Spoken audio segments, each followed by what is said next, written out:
Tomato chutney. If you like my video, please subscribe my channel.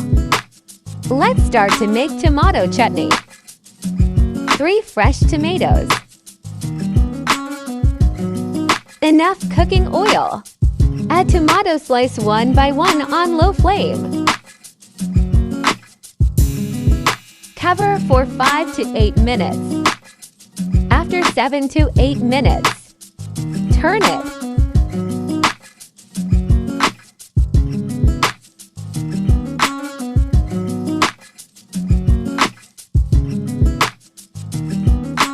Again, cover for 5 minutes. Remove the skin. Mash it well.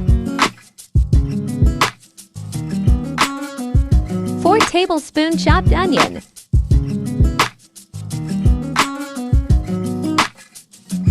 Mix well. 1 tablespoon green chilies. 1 teaspoon salt.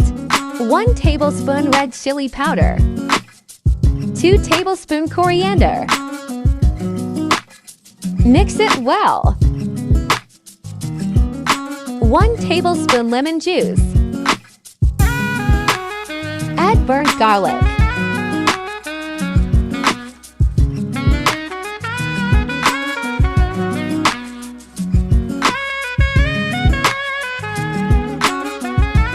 Garnish with coriander.